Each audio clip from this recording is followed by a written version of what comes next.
Good evening, everyone, and welcome back to a Fireside Chat with Zany Mystic. I am the Zany Mystic, your host, and my name is Lance White. Tonight I'm really happy, I'm delighted to welcome Fred Burks back to the show. Fred served for many years as a language interpreter for presidents and other dignitaries. He interpreted for Bush, Clinton, Gore, Cheney, and many other top officials of the U.S. and other countries. After receiving a wealth of eye-opening information on major cover-ups from a number of respected friends and colleagues, Fred was inspired to develop the wanttoknow.info website in October 2002. Continually opening to divine guidance, Fred has dedicated himself to getting the word out about cover-ups and to inspiring others to transform ourselves and our world through love and empowerment. Excuse me. Fred has also helped develop and foster several inspiring communities and websites, including Moment of Love and the Transformation Team. Fred's deepest commitment in life is, I give all that I am into the service of all that is. So let's welcome Fred back to the show now. Hi, Fred. How are you? Hey, it's great to be here with you, Lance, and our listeners. Oh, good. And I wonder if we might just take a moment starting off just to welcome in the sacred energies and ask for guidance towards whatever is best for everyone, all listeners, and everybody involved. I like that. Well, if you could even do an opening meditation if you want. No, that's really nice. I like that a lot. That's great. I'll just say in my life, I find it's really valuable. My deepest commitment in life is always to whatever's best for all beings. Mm-hmm. One of the ways I love to say that is I give all that I am into the service of all that is. Mm-hmm. And if I really set that intention clearly and state it, particularly when something big is coming up, very often the magic happens. I really like that line. I mean, it's kind of an unconscious, not rule, but it's an unconscious place that I come from. But I think that what you're saying is important, that we bring intentionality and focus. Right. So, that said, would you repeat what you said again when you started the show?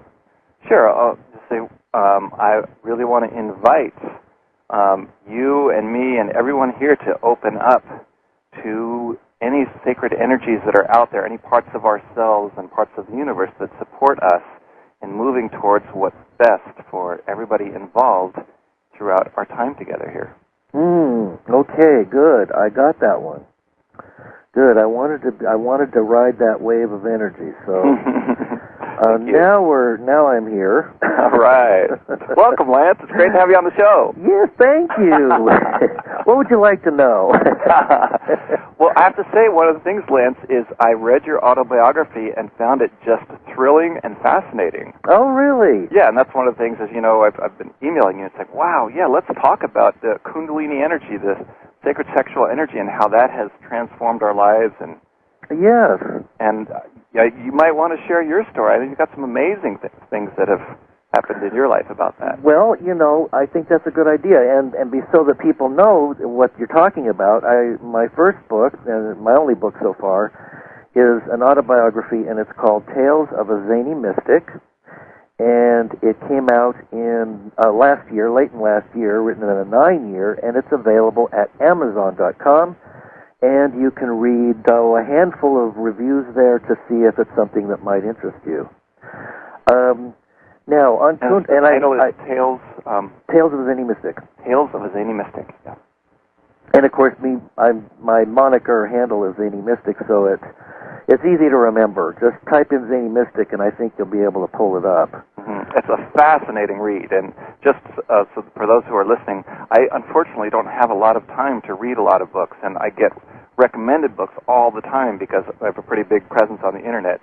And the ones that I think might be worthwhile, or like you sent yours to me, and I'll like flip through it and just see, does it grab me? And like I started reading, it's like, whoa, this is grabbing me. And it's like, and the more I went, it's like, wow, this is great stuff. Oh, thank you. Thank you. Yeah, I really enjoyed it, and it's not often that I'll give myself that time to enjoy such a treat as reading your book. Oh, I really appreciate that, because that was my intention, and I had a lot of fun writing it, and I tried to write it so that it would be that way. Every sentence would just draw you into the next. Mm-hmm. So, and I hope that other people check it out and see what it's all about. It's pretty racy. It is, yeah. That's one of the things I love. You've lived a very out there life, very different from the norm, and I got to experience things vicariously through you that I would never have get to experience in this life. It's like, whoa. I mean, you have done some amazing things in your life. Yeah, they're pretty crazy, huh? Well, pretty amazing. Yep. Both. I mean, it's almost as if it just goes from one extreme of, the darkest dark of the shadow of life to the highest highs of the metaphysical realms. Oh, yeah. I mean, you were in jail and, really caught up in the whole drug scene, and yet you would, come out of it. And yet the thread to me that was really fascinating is that you seem to have this spiritual understanding from the time you were young. Mm-hmm. And that's what held you even through the deepest, darkest parts of your journey. Yes. Thank you for mentioning that, because, I do think from looking at life from this vantage point, which is just a dot on the line, that's just hardly even a nanosecond, I do think that I chose my parents, and that I chose certain attributes and certain shortcomings to give me the greatest benefit for my soul's expansion during this lifetime. Mm-hmm. And of course, that's just the tip of the iceberg. So we're kind of, all of this relates together, right? Because the Kundalini experience is about expanding beyond the limitations of just being a human being that's going to work and just living a normal life. They're worlds and beyond worlds. Mm-hmm. So before we delve into that, you probably have a better understanding of how to describe what a Kundalini experience is, as far as defining it. Mm-hmm. Can you do that? Well, yeah. I'll first just mention what is Kundalini energy. Some people will know, but some won't. That right. Kundalini energy is, you can call it the energy of sacred sexuality, which is said to reside in the base of the spine, in the sacrum. And, of course, the word sacrum comes from sacred. Mm-hmm. And, in fact, it is said that for most people that energy lies dormant most of their lives. It wakes up a little bit during orgasmic experiences during sex. But for most people, even the orgasm is focused down in that lower spine area, and it doesn't move up the spine, which is what Tantra teaches how to do, to start moving and channeling that energy. And so, interestingly enough, people have known about Kundalini energy for thousands of years. And the caduceus, which is the symbol of health and medicine, has a rod and then has two snakes intertwined going up it. A lot of people remember the medical sort of insignia. So intertwined snakes going up to the top. And what that actually is, that's a representation of the Kundalini energy moving from the root, from the base, up the spine, which is the rod, and coming out the top. And it is considered to be a very transformative force on deep levels for people's spirituality. Absolutely. And as I understand it, those who are of a spiritual nature, especially in other cultures, like in the Hindu cultures and the shamans in various parts of the world that are more reclusive, or who are focused on a spiritual life from beginning of life to the end, in the attainment of higher states and reunion with the source, that's considered to be a goal, a very high state to achieve, and some of them meditate for 20, 30, 40 years and never get it. And it's also been thought of as an Eastern phenomenon, even though all of our bodies have the potential for that Kundalini energy, which is there already, to rise. And well, I'd say, interestingly enough, you're right that it definitely originated in the East, but it's being more and more recognized in the West. Oh, absolutely. To the point where even the DSM-4, which is the Diagnostic and Statistical Manual used by psychiatrists and psychologists around the nation recognizes a spiritual emergency, a spiritual emergence as a part of their lexicon. So that now those who are educated to it, and a lot aren't yet, but can actually give that diagnosis to somebody who comes in who's had a Kundalini experience, and we'll talk a little bit more about what that Kundalini rising experience is, where actually you can lose touch with this reality, but it's not being crazy, it's because the Kundalini energy has triggered some things, and it's treated very differently than other people who might be considered crazy. Yes, and another thing that I think is important to mention to the listeners is that it's entirely possible, I think because of the shifting energies of this time, the fact that the energies are shifting in an upward momentum, that people are just having these spontaneously. And they've had no spiritual discipline, and trust me, there's nothing that could prepare you for a Kundalini experience. So maybe we should describe briefly what the Kundalini rising experience is. Okay, you want me to? It's fine, either way, you or me. Oh, you go first. Okay. Basically, the Kundalini, right, so Kundalini energy, as we talk about, is everybody has it. It resides in the base of the spine, but it usually sits dormant. And occasionally, when you have deep spiritual experiences, it will sort of get ignited and move up some. But a Kundalini rising experience is when that energy uncontrollably gets somehow opened. And it's usually powerful. It can be traumatic. It can be extremely loving and empowering experiences that trigger it. And it starts to literally just flow or even shoot uncontrollably up the spine, and it feels like you're making love with the universe, or you're making love with God. You feel connected with everything. You see the interconnectedness, the sort of the oneness of all being.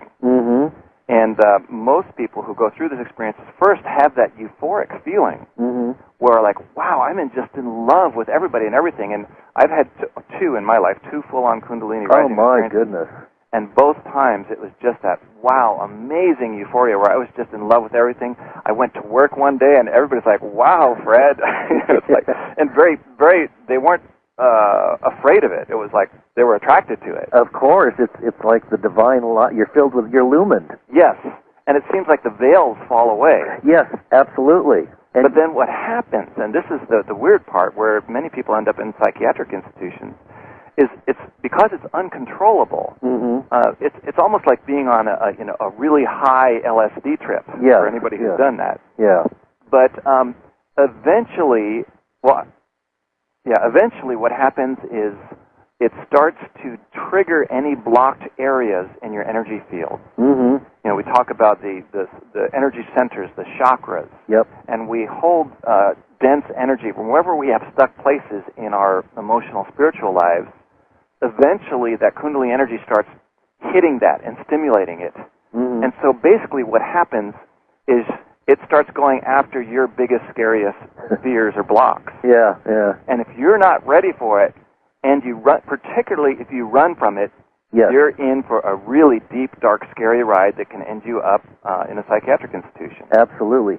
And the other thing that to know about this experience is if you even suspect that you are having this experience, the appropriate way to run this energy is to open a portal imagine a portal in the top of your head, like a lotus flower coming out, or a funnel or something that's allowing that energy to escape into the universe, the higher universe. What happens to a lot of people is they get in their head and they start, so to speak, tripping, that, oh, I shouldn't be doing this, and then they start trying to control it, and that can cause insanity. Right. So, in fact, I had a neighbor that had one, and because when you're having that experience, you actually shift dimensions. You can see things that are happening in other realms, and it's just as real as being here in right now. And so she was in a psych ward for some time. I think it was about a week or two. I have several friends that have had these experiences who ended up in psychiatric wards. I've also counseled a lot of people through them. And oh, you have? Yeah, and one of the things I'd say, definitely about opening up and letting the energy flow. Yeah. Grounding, I find, is really important, too. Yes. Getting in touch with the earth and just literally imagining and feeling the earth, working in gardens, whatever you can do to ground yourself. Yes, yes. And I just want to say that this is a rare experience, even though it seems to be becoming more and more common. Like I've had 2 in my life, and that's unusual, and most people have never had one. Yeah, it's not a common, but I think it's becoming more common, and I think as people awaken, it's going to be something that's going to be triggered by many, many different things. Yes. For me, I was starting out taking an HIV medication called Sestiva, and one of the side effects that they say is vivid dreams. Well, what it is it crosses the blood-brain barrier, and it starts in a kind of mild LSD trip. It was raising my consciousness. And the irony of this is that you have to take it every day to live. Your life depends upon it, and so you're increasing your consciousness on a daily basis. Only at 4 or 5 days, I was starting to see angels in the windows. Wow. And I was in multiple dimensions, and I was talking to beings in another realm and getting answers, and it was just, and I saw my whole life in an instant flash before me, and it might have been a prelude to the kind of experience that we have when we cross over, when we see our whole life flashing before us. And in that moment, I felt that there was not a second, not a nanosecond, that I wasn't helped and assisted every step of the way. And it was very tangible in that moment, and of course now the feeling's worn off, but at the moment I thought, it's as if we never leave the womb of spirit, and every moment we're in this cosmic safety net, and that we're loved from the moment we're born until the moment we cross back over. And that was as clear as it was just as, I'm sure of it today, that we are. It's just that, at this moment, I'm not particularly aware of it. So tell them more about what you felt when that started kicking in. Oh, well, my God. When that started happening, it was like, I thought, I've done a lot of spiritual work, to try to find out what it's all about, from this seminar and that seminar and esoteric schools, and I've spent a lifetime doing this kind of stuff, so I knew a little bit about it, but nothing could have prepared me for that moment. I mean, it's like... And was it actually a moment then of opening? It was a building, and then I had an actual moment when I saw my whole life in an instant. Wow. And then from there, I started talking to beings from other realms. And so it sounds like very similar to near-death experiences, where they talk about this life review, which people experience in a moment, but in a moment they just experience everything, particularly all the emotionality that they ever experienced in their whole life. Yeah, that was it. And the most impressive thought that kept hitting me was that nobody could possibly be prepared for this. I've got to warn people. If I live through this, I need to tell people that you'll know when you're having one because your eyes will pop out of your head and your tongue and your jaw will drop onto the floor. And were you afraid? No, it was so spiritually startling. And it was just so profound an experience that it was like you just can't. Oh my God! You just you're speechless. You're just it's like being hit with an atomic blast, only a positive one. Right. Oh, it was wonderful. And then from there on, it was just one trip after another. Yeah, it's fascinating how similar that is to the near-death experience, because that's people that experience that, and then they start communicating with these beings in other realms. I think if I had gone further, then I would have seen more things in this. I would have crossed into a fourth or fifth density or dimension. As it was, I was communicating with them, but I was sending out my thoughts, and then I was getting these packets or downloads. Downloads, right? Yeah, and I was encouraged to ask another question, and then I would get some kind of and I couldn't hear any words. I never heard words. It was all downloads, yeah. It was a whole feeling. Yep. And it was like, oh, okay, yes. Oh, I understand. And this went on for 4 days. But once you get one download, back in normal reality, it's like you could write a whole book about what you just got. Yes, absolutely. Mm-hmm. It's so profound, and it's a like spiritual download. You just have no, and it's like you just have no idea how rich and wealthy we are, and we're not even aware of it. Mm-hmm. And I think that it makes the spiritual life so much more exciting to know that's waiting for us at any moment if that's something that we choose to have. Yes. And even if it's not, it's still going to be there, but we can accelerate it a little bit, I think. We can move towards that direction. Well, I would just say, you don't want to try to have a Kundalini rising experience. No. For most people, it's quite disorienting, and my friends who've been through it and ended up in psychiatric institutions say, I can see where I got something at it, and there were times when I was literally communicating with God, but boy, I would not wish it on anybody. Oh, no. I agree with that. In fact, I ended up in the psych ward for 7 days, and an interesting thing was I was watching, videos that they have for the patients, and where you're locked down. Right. And I would watch a video with, say, Cary Grant in it. Well, Cary Grant was known to take LSD, and he was quite an enlightened man. Mm-hmm. Well, the video was one that I was familiar with. It was an old Cary Grant movie, and I'm a movie buff. And I started to see he was doing one-liners, looking into the camera at me and laughing or winking, and it was like a private joke. Right. It's like he was literally communicating directly to you. Yes. Yeah. Live. Mm-hmm. and it was very deep, profound things. It wasn't just, cheese is good. It was like very profound, wonderful, mystical things that it just leave you shocked. Right, so if you're in normal reality and listened, you might get something, but in that reality, you realize there's a whole deeper message to what he's sharing, and particularly when he winks or something, it's like, yes.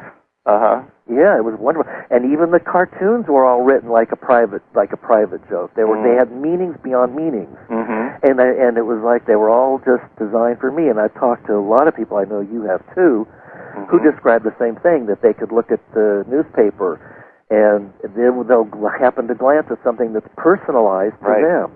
Well, and people who've experienced LSD sometimes have, or some of the other mind-altering substances have similar experiences as well. Mm-hmm.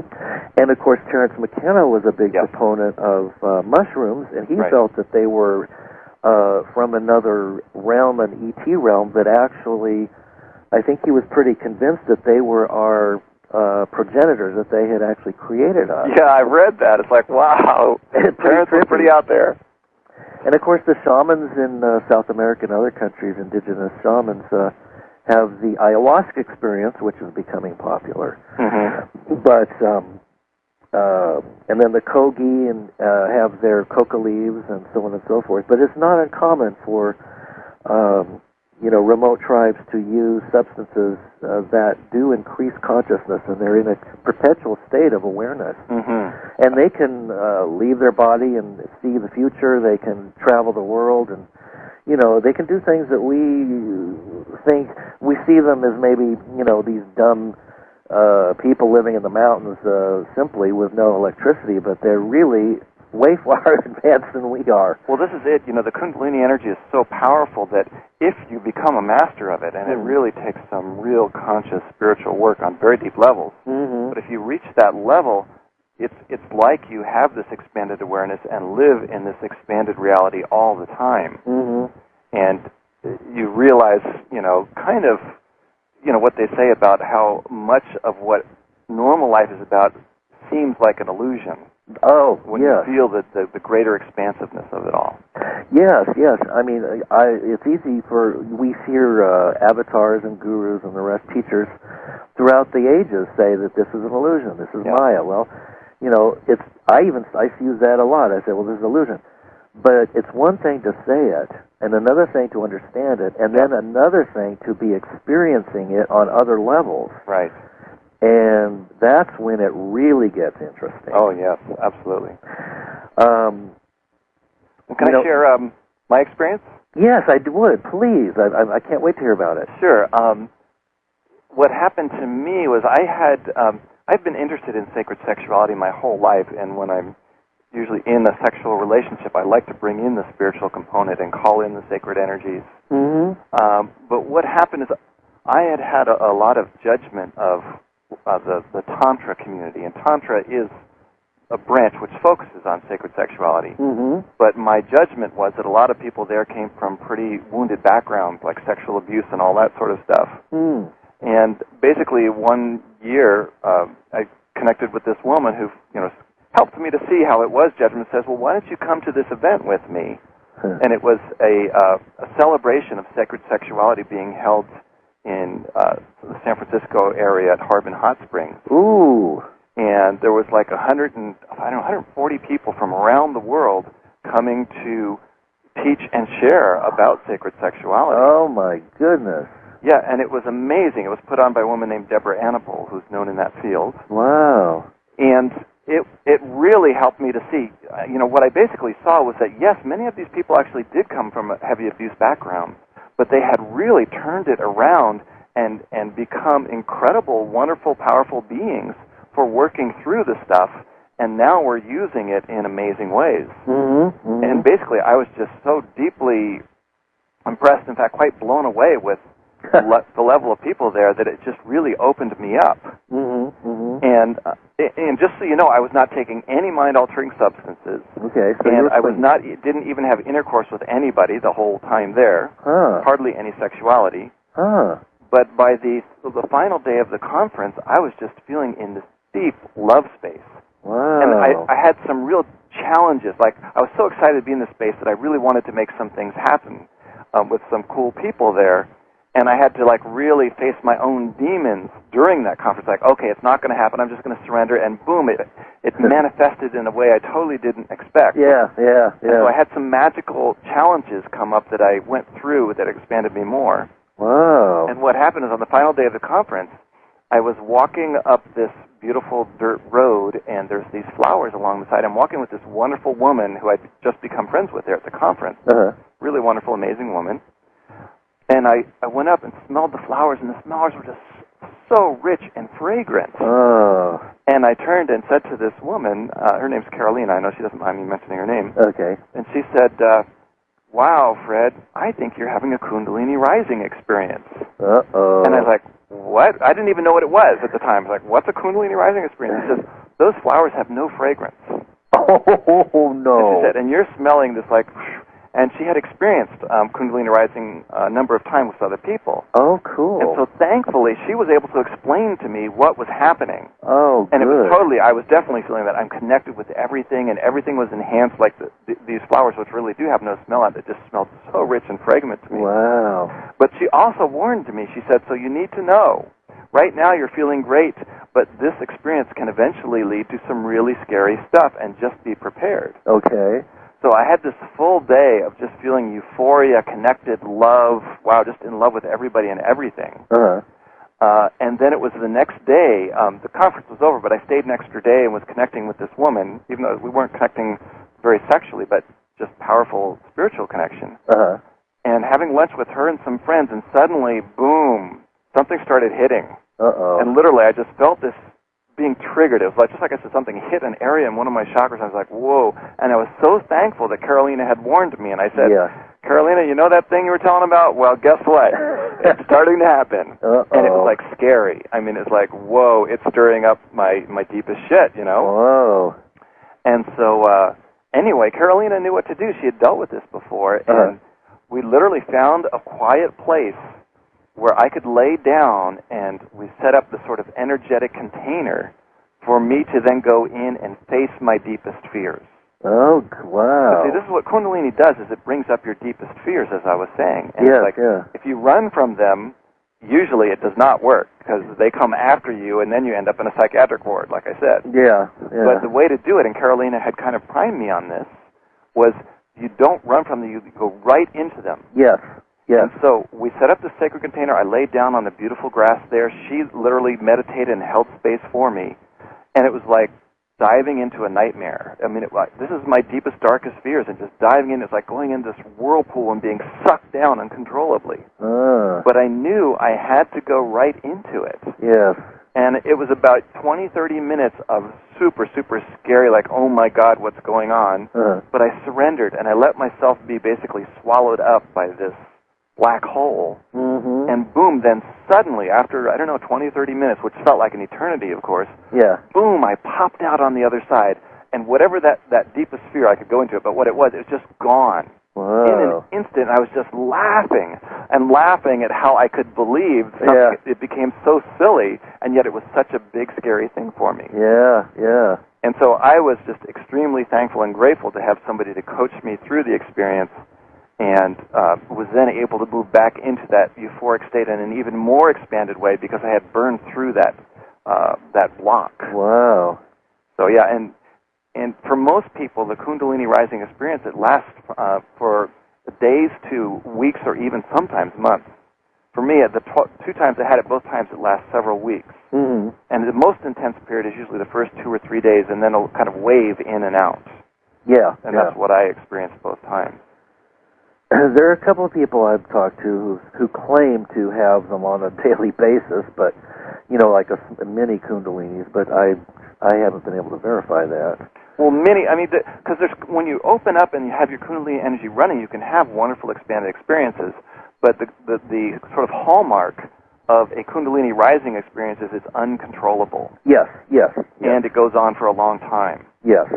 And just because we're presenting this, if it does happen to anyone out there, any of our listeners, Google spiritual emergence or spiritual emergency, and you'll find lots of resources that can help to deal with this. Because if you ever have something like this, one of the reasons Lance and I are talking about this is to know some of the stuff that can come up so you don't have to end up in a psychiatric hospital. That's right. And like both my times, I ended up having very, very powerful, uplifting experiences, even though I did have to face my own darkest fears.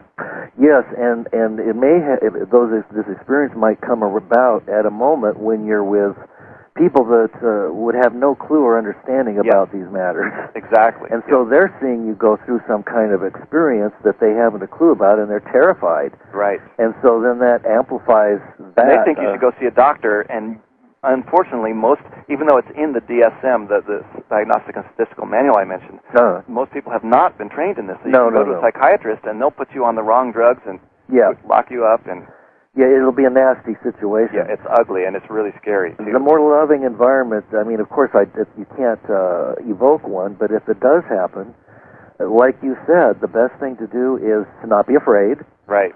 And no matter what comes up, know that you can face it and move through it, and that it's really a gift. Right.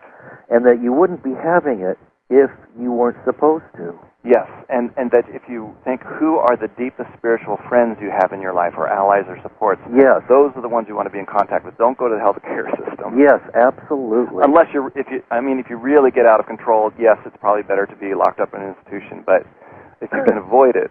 Yeah, if you can avoid it, it's best. Yeah. Yep. It's powerful and amazing stuff. Yeah. And these are powerful and amazing times. They are, and seeing more and more of these kind of things happening. Do you think that the Kundalini experience relates in any way to the coming shifts that we're all talking about as we approach 2012? Well, I have to tell you that I'm a bit of a skeptic on 2012. Okay. I believe the moment is now. The only time that ever exists is now. Okay. And humanity for millennia has been waiting for the date. And it has been set many, many times. In Jesus' day, Jesus was coming back before we die. It's definitely going to happen. There are people who predicted in the year 1533, all over Europe, people believe this is the year Jesus is coming back, and there's all these stories, if you go back and read the history, about crazy things that happened in the year 1533, because that was the year. Yeah. In the 1840s, Jesus was coming back soon. And so, to me, this is just the New Age version. 2012 is going to be here, and it's going to save us. It's going to be this huge shift. Yeah. For me, the shift is happening now. Look around you. It is already well underway. Yeah. And so I don't focus on 2012. I say let's focus now and open up to what's here in each moment. And spiritual emergence seems to be happening more and more. I feel like the shift is accelerating. Mm-hmm. Well, as more people awaken, it seems that it's creating kind of a tipping point. Well, and, you know, what seems to be happening is a kind of layering of consciousness on planet Earth. Whereas in the past, there was this consensus reality that 95% of the people bought into. Yeah. And it was pretty one-dimensional as far as how expanded it was. And now more and more people are waking up and having various levels of consciousness, yet living on the same planet. So there's all these, like, you and I and most of our listeners live in a different world from your average Joe out on the street. Oh, absolutely. Even though physically it's the same world, emotionally and spiritually we are experiencing a very different reality. Yes. Even though the physical world is the same. Yes, thank goodness. Right. And I think what's happening is, you know, for those of us who are experiencing sort of what I would call expanded consciousness, most of us are having a great time, even though we have challenges. Yeah. And the average people are looking, going, wow, that looks really good, and they're becoming attracted. Yeah. And saying, well, maybe I should get interested. And then you have things like Oprah and Eckhart Tolle. Yes. Now 20 million people doing their free online course. Isn't that amazing? That's wonderful. So normal people, like a friend of mine's mom who's like really conservative, is doing that course. Oh, that's fantastic. And of course, Wayne, Dyer, yes, he's done a lot to bring transformational messages about as well, and there are quite a few others. I can't think of them all off the top of my head, but well, you know, the exciting thing is, you know, that we talk about the shift from the age of Pisces to the age of Aquarius. Yeah. In the age of Pisces, you had a single spiritual leader like Jesus, like Buddha, like Muhammad, who then imparted all of their wisdom to the masses. And that's the Piscean sort of age, but the Aquarian age is a community age. There's not going to be one avatar. It's about all of us waking up as a community. Yes. That when we support each other, we can help transform the consciousness of the whole planet. Yes, I love that. And it's inclusive. Yes. And, you know, for me, like, I'll tell you, you know, my core challenge in my life is arrogance. I was born even as a kid, I felt like I'm better than everybody else. Well, I think everybody feels that way. No, there's a lot of people actually feel like, well, they may have that, but they also have this, like, I'm a terrible person, I'm really no good, and all that sort of stuff. Well, that's another form of it. Right. But it's just the other side of it. So, yeah, various people do have it. Right. But I think it's my journey has come to the place where my most powerful teachers are everyone I meet. Oh, yeah. Because there's a part of me that wants to be better than everybody else, so that what I shift now is, it's not that I'm any less. I am an amazing, brilliant, beautiful, shining spiritual being, and I know that everybody out there is exactly the same. Yeah. So I really want to see and evoke that in everybody I meet, and that is the main tool that I am using to expand my consciousness right now. And you do so much in that direction. I mean, first, didn't you start out with the Want to Know info site? Well, I actually started out with one that was more along the spiritual lines called Global Community for All. Oh. And that one did not really take off. Okay. And then wanttoknow.info was the next one. And shortly after wanttoknow.info came out with Web of Love, which is a more expanded consciousness one. And I wanted to ask you about Stephen Greer the last time, but we didn't have enough time. And there are a few others that have joined your Want to Know team. Aren't there? Oh, yeah. Yeah, we have a number of great people. Stephen Greer was responsible for largely was the one responsible for my awakening to all of the sort of the major manipulations and deep cover-ups on the planet that I didn't know were going on. Wow. So basically, a spiritual friend of mine said, Fred, you got to watch this video. It changed my life. And since I really trusted him, I put in the video, and sure enough, it was 22 government and military witnesses, each given 5 minutes at the National Press Club in Washington, D.C., on film, to share their experiences, personal experiences, with a major cover-up around UFOs. Wow. And by the time I finished watching this 2-hour videotape, my jaw was on the floor, and I said, the world's not what I thought it was. And Stephen Greer is the one who put this whole thing together. I remember hearing about that, and it was supposed to be broadcast on all the stations, and then it was either suppressed or it was... Well, all of the major television stations were there. You can see them in this film, and yet it got very little. It did get some coverage, but very little compared to what you would think. Yeah. And they mostly poo-pooed it. And yet you had some top people there saying, here's what I saw, here's what I did around the UFO cover-up. And it's like, whoa. Has he ever made that video available on YouTube? It is available on the Internet, but I'll tell you there's one that's even better. So if you want to see that, and it uses some of his work, it's called Out of the Blue. Okay, Out of the Blue. Let's see, and let me just, while we're talking here, Google this, because we have a free version of it, and I'm just going to see if it's... And while you're doing that, I want to plug another one that I thought was outstanding. It's an offshoot of the movie Zeitgeist, and it's called Zeitgeist Addendum. And in that, towards the end, there's a magnificent vision called the Venus Project. And it's about changing from a monetary world to a resource-based world. And they have a vision of the future with, it's just, it's like out of the Jetsons. Mm-hmm. And it's so beautifully and perfectly stated. I mean, he hits every point on the head of what is wrong with the society that we've been living in for so long and how we can positively change it and live lives of abundance and wealth, spiritual wealth. Mm-hmm. But it's called the Venus Project, and the movie is Zeitgeist Addendum. Now, cool. You said you're looking up the other one? Yeah, and just, I've heard about it. The old Zeitgeist I knew about. The new Zeitgeist, I hear it's better, and it is. I've seen it is. Yes, I want to see that. You've got to see it. Yeah. So, Out of the Blue, it's hard to find it free on the Internet. Okay. But I'm going to tell you a way to do it. If you Google inspiring videos, okay, what comes up first on Google is our website, Web of Love. Okay. And you just go to that page. It's called Inspiring Videos. And it's not listed on that page, but like if you go to any of the videos there, like the first one, Baby Laughing, I'm doing this as I'm talking to you. Okay. You'll have a page show up, and then on the left side it shows all of the videos that we have available. And if you click there a couple times, you'll see UFO documentary. Okay. And that's where you can watch Out of the Blue free, and it's amazing. And that's off of, what's the website, weboflove.org? Well, that's actually part of the Transformation Team website. Oh, it is, okay. So that site is what, called what? TransformationTeam.net. .net, okay, transformationteam.net. And it's really designed for mystics. The whole transformation, there's a whole course there. Yes, I was going to do it, and I got sidetracked with life. Yeah, it's the thing that's hardest for most people is the courses. It's about a 40-hour course. Yeah. But I could read you some of the comments from people who've gone through it, and most people have just been really blown away. It's like, wow, even people who've done a lot of research into cover-ups and mysticism have said, you put it together in a way that's just like, wow. Well, I was moved by just the very beginning of it, and I could tell it was an outstanding program.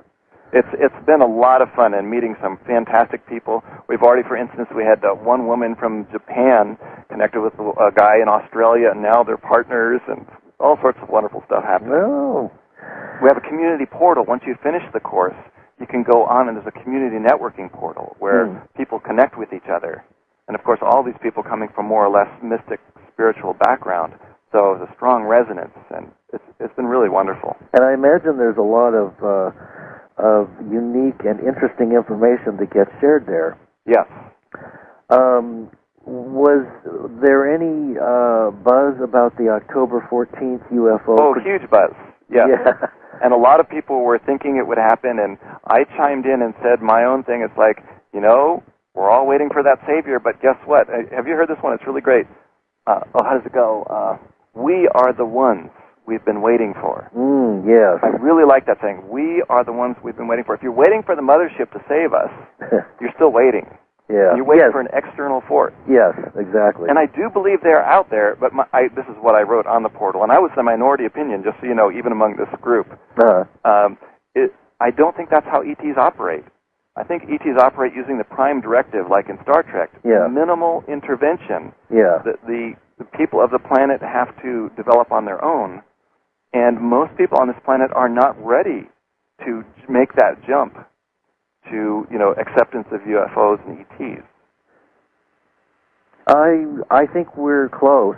I would like to think that we're ready, but then, it's the matter of civilization. We're still warring, and we're still fighting, and we're still selfish and greedy and corrupt, and Yeah. we do nasty things to each other. So, well, the evidence is out there. I mean, anybody who looks seriously and starts exploring about UFOs and just do some research, you will see that there's so much powerful, strong evidence. Overwhelming. It's overwhelming. But many people still want, especially the scientific paradigm, and even a lot of the politicians still want to deny, no, it can't be true. Well, they're living in a bubble. Well, they create their own reality because our schools teach us that it must be third-dimensional, objective proof, verifiable, repeatable, in order for it to be real. Exactly. And if you go by that strict guidelines, no, you're not going to find much when you even when you research UFOs. You have to let go of your beliefs. And I imagine that they're not very happy with the quantum physicists these days. With all the theories about multiple dimensions, and we're multiple. We're multiple dimensional beings. Yeah. Yeah, multidimensional beings. And the whole holographic concept, which is really. Oh yes, holographic realities and duplicate parallel universes. And it's quite exciting. And it is. The thing is, there's been great scientific research done on that, and even on remote viewing. There's this, scientific remote viewing, which is they're using scientific protocols and having amazing success. Well, hopefully some of that will get pulled into the mainstream rather than being sequestered away for military purposes. Well, I think it's up to each of us. If each of us does our part to learn the things that we are drawn to on that spiritual path, we are helping to spread it. Yeah. And it's not about waiting for the government or waiting for, the mothership to come and enlighten us. Right. If we all start inspiring and enlightening each other, it's happening. It's spreading, and we will continue to spread, and this wave of awakening that I'm seeing is just going to continue to spread and make life more fun. Yeah. But there's still going to be challenges, Yeah. But it's like I love the challenges that I get now. They really, the more... the more experience I have, the more I welcome the challenges and just walk right into them and know what's on the other side. Yeah. Well, it's almost like a synchronous red carpet rolls out for you. And when you're in that flow, everything just kind of happens naturally. And you're not worried about it. You don't have to plan, and you don't have to control anything. It just shows up. Well, you learn to trust the universe more. Yeah. Now, I know a lot of people that I communicate with believe that that we must do. They're up on the conspiracy theory part, and it's like, oh my God, we got to do something now. Yes, to avert Armageddon or avert whatever. We have to fight the Illuminati and the Bilderbergs, and because they do have plans on the table to. Oh, they do, absolutely. I mean, there's no question about that. But how would you address that from a spiritual perspective? Well, I would say that the fear that people feel is what will keep them imprisoned. Yes. And when we look at our own fears, and even our fears about the Illuminati doing this stuff, and transform it and say, you know what? Even if it does happen, I can live in paradise. Martin Luther King and Gandhi, when they were in jail, did some of their best work. Yeah. They were physically imprisoned. With these powers that be totally against them. And they're in jail, completely limited, and yet they did some of their most powerful work there. Yes. So when you don't fear, it's like I do believe it's possible that whole scenario will roll out, and there'll be Prison Planet and all this sort of stuff. Yeah. But I'm not worried about it. Yeah. I don't think it has to happen, and I actually don't think it's going to happen. I don't either. But if it does, you'll deal with it. Yeah, I can roll with it, and I know I'll be an inspiration. You probably heard about Nelson Mandela. I don't know if it's true, but they say his guards had to be changed out every few months because he would win them over. Really? Yeah. I believe that. Yeah. I believe that. And I know that if you are a grounded presence who really has gotten it, that it's not about us and them. Yeah. And this is the key. When you start talking about the Illuminati and those evil ones, you're talking about a them. And they are an aspect of you. That's right. They're an aspect of me. That's right. And this is the mystical path when you get that we're all somehow interconnected and it's all a part of each of us. Yes. Then you stop fighting it and you say, oh, well, why are they doing this? Right. Why am I somehow co-creating this? Yes. And that's where the magic and the power is. And that goes back to, the Kundalini experience of, our own blockages and our own fears. When we don't face them, they remain there, and that's what controls us. Yes.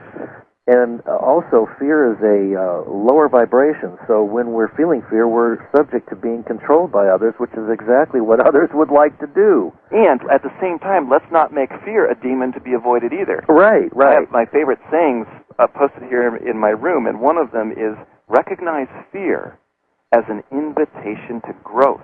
Yes, that so fear is a powerful teacher. Yeah, yeah. But when fear controls you, then it's a mess. Yes. But if you recognize it, this is my dance partner, this is my teacher, then, like I said, you walk right into the fear, and wow, yeah. It's scary, but it's powerful. Yes. And then part of that, like you said, is knowing that there is no other. Yes. There is no them, that we're all one. Mm-hmm. And I used an analogy with somebody today. I was saying, well, it's like, each one of us is a finger on a hand and dipped into some chocolate pudding.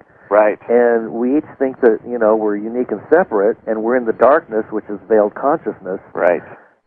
So it's like one finger trying to prick another one with a pin and destroy it. Right. But when the hand comes out, it's all part of the same body. Right. So you're just hurting yourself, and we just don't see that we're in this larger body. Right, and another metaphor of that is we're all God looking at itself through different pairs of eyes. Yes, yes, yes, yes, absolutely. That we all are manifestations of the divine, and just each of us has a different view of it. Yes, yes, yes. Yes, and I think that the distortions that we experience from our upbringing and imprinting and so on from birth it's possible to work on releasing those and be directly communicating more with another person, eye to eye, soul to soul. Mm-hmm. Yes. And I think we're headed in that direction. I'm starting to see people at the store that are just... I know, isn't it great? Bright, and sometimes I'll just start joking with them, and they're just so alive and happy, and even though they're working for $9.95 an hour. Right. Well, and I notice how there's a part of me, even when I'm out in the park, sometimes I wonder, I have little thoughts like, what's that person doing? Are they judging me, or are they wanting somehow to hurt me? It's like those thoughts are creating my reality. Right, right. And like one of my recent sort of practices is to turn that around. It's like Rob Bresney, this amazing astrologer known nationwide. He says the whole universe is conspiring to shower you with blessings. And rather than imagining what people want to do bad to me, why not imagine what they want to do good to me? That's wonderful. I love it. There's a part, one of the moment of love we have is like every person in the world has a heart. Yeah. And every heart has a place within it that just wants to love and be loved. Yeah. So every person you see out there, even though they may have a part of them that wants to do whatever to you, a part of them also wants to love and connect with you. Yes, yes. And which do we choose to focus on? That's right. And ironically, if you tap into the one that wants to connect, the other one kind of gets sidetracked. Mm-hmm. Yep. So you call forth the highest in another person, and you're communicating at a higher level. Well, and you start to dance. For me, it's a dance with the shadow and the light. Yes. And I don't want to repress the shadow. Yes. I want to welcome it, like I said, recognize fear as an invitation to growth. Yes. But when we have a balance between the shadow and the light, because the shadow represents fertile soil, the hidden places where the seeds can be planted and grow into something new and unexpected. Yes, yes. So if we see that, both the light and the shadow are powerful allies, find balance.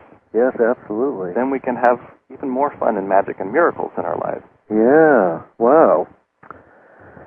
Well, that seems like a great place to kind of segue into the last couple of minutes, and I just feel like it was a really fast hour that passed with you again.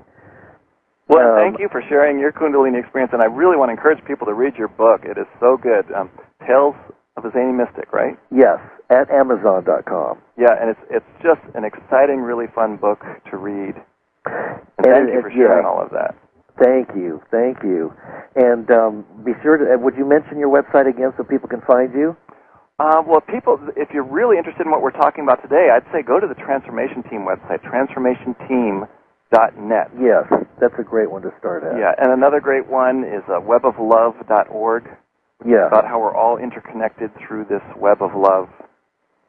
And just so I know, who was the astrologer that you were mentioning, Rob Bresney? Yeah, Rob Bresney, Brezsny. Okay. He has a book out called Pronoia. I highly, highly recommend it. I've heard of that. It is awesome. Okay, Pronoia. This is a guy who knows about the deep, dark cover-ups, and he hardly mentions it, but he makes allusions, and he knows about the deep, scary stuff going on. All right. But he has had Kundalini experiences, and he even goes into that a little bit. He doesn't talk about them as being Kundalini rising, but you'll recognize it. Okay. Where he just gets it. It's like, we're all interconnected, and even though there's this craziness going on, it's all a part of the divine unfolding. Yeah. And so why not live as if the universe is out to conspire us with blessing? Yeah, I like to shower that. us. Because it's conspiring to shower us with blessings. That's Rob Bresney's thing. Wow. Yeah. Great stuff. Well, Fred, thank you so much for coming back and being such a bright light on the show. And I just have such a good time talking to you. Thank you, Lance. Yes, I really enjoy it. I get to have a lot of fun and feel free at sharing all the deepest stuff with you. You're just a great person. I really admire all the work you do, and I just shower you with blessings. Right, and I really want to honor that. There may be some people listening to the show who are really into the cover-up and say, no, we've got to expose them. And we do have a website, wanttoknow.info, which is all about the cover-ups, and I think it's important information too. And yet, if you overly focus on it, I think you can really lose out on some really fun, great stuff going on. Yep, it's all about balance. Mm-hmm. All right, Fred. Well, until the next time. All right. We'll see you again on a Fireside Chat in the near future. Thank you. Much love to you and to all our listeners. Ditto. Good night. All right, good night. Good evening, everyone, and welcome back to a Fireside Chat with Zany Mystic. I am the Zany Mystic, your host, and my name is Lance White. Tonight I'm really happy, I'm delighted to welcome Fred Burks back to the show.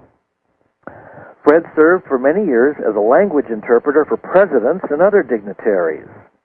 He interpreted for Bush, Clinton, Gore, Cheney, and many other top officials of the U.S. and other countries. After receiving a wealth of eye-opening information on major cover-ups from a number of respected friends and colleagues, Fred was inspired to develop the wanttoknow.info website in October 2002. Continually opening to divine guidance, Fred has dedicated himself to getting the word out about cover-ups and to inspiring others to transform ourselves and our world through love and empowerment. Excuse me. Fred has also helped develop and foster several inspiring communities and websites, including Moment of Love. And found it just thrilling and fascinating. Oh, really? Yeah, and that's one of the things is, I've been emailing you. It's like, wow, yeah, let's talk about the Kundalini energy, the sacred sexual energy, and how that has transformed our lives. And yes. And you might want to share your story. I think you've got some amazing things that have happened in your life about that. Well, I think that's a good idea, and so that people know what you're talking about. My first book, and my only book so far, is an autobiography, and it's called Tales of a Zany Mystic, and it came out in late in last year, written in a 9-year, and it's available at Amazon.com, and you can read a handful of reviews there to see if it's something that might interest you. Now, on and the title is Tales of a Zany Mystic. Tales of a Zany Mystic. Yeah. And of course, my moniker handle is Zany Mystic, so it's easy to remember. Just type in Zany Mystic, and I think you'll be able to pull it up. Mm-hmm. It's a fascinating read, and just so for those who are listening, I really like that line. I mean, it's kind of an unconscious, not rule, but it's an unconscious place that I come from. But I think that what you're saying is important, that we bring intentionality and focus. Right. So, that said, would you repeat what you said again when you started the show?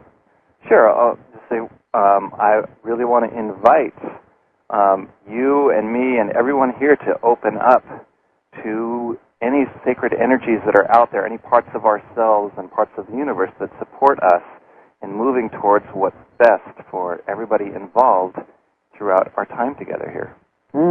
Okay, good. I got that one. Good. I wanted to ride that wave of energy. So now I'm here. All right. Welcome, Lance. It's great to have you on the show. Yes, thank you. What would you like to know? Well, I have to say, one of the things, Lance, is I read your autobiography. And the Transformation Team. Fred's deepest commitment in life is, I give all that I am into the service of all that is. So let's welcome Fred back to the show now. Hi, Fred. How are you? Hey, it's great to be here with you, Lance, and our listeners. Oh, good. And I wonder if we might just take a moment starting off just to welcome in the sacred energies and ask for guidance towards whatever is best for everyone, and all listeners and everybody involved. I like that. Well, if you could even do an opening meditation if you want. No, that's really nice. I like that a lot. That's great. I'll just say, in my life, I find it's really valuable. My deepest commitment in life is always to whatever's best for all beings. One of the ways I love to say that is I give all that I am into the service of all that is. And if I really set that intention clearly and state it, particularly when something big is coming up, very often the magic happens. I actually don't have a lot of time to read a lot of books, and I get recommended books all the time because I have a pretty big presence on the internet. And the ones that I think might be worthwhile, or like you sent yours to me, and I'll like flip through it and just see, does it grab me? And like I started reading, it's like, whoa, this is grabbing me. And it's like, and the more I went, it's like, wow, this is great stuff. Oh, thank you. Thank you. Yeah, I really enjoyed it, and it's not often that I'll give myself that time to enjoy such a treat as reading your book. Oh, I really appreciate that, because that was my intention, and I had a lot of fun writing it, and I tried to write it so that it would be that way. Every sentence would just draw you into the next. So, and I hope that other people check it out and see what it's all about. It's pretty racy. It is, yeah. That's one of the things I love. You've lived a very out there life, very different from the norm, and I got to experience things vicariously through you that I would never have get to experience in this life. It's like, whoa. I mean,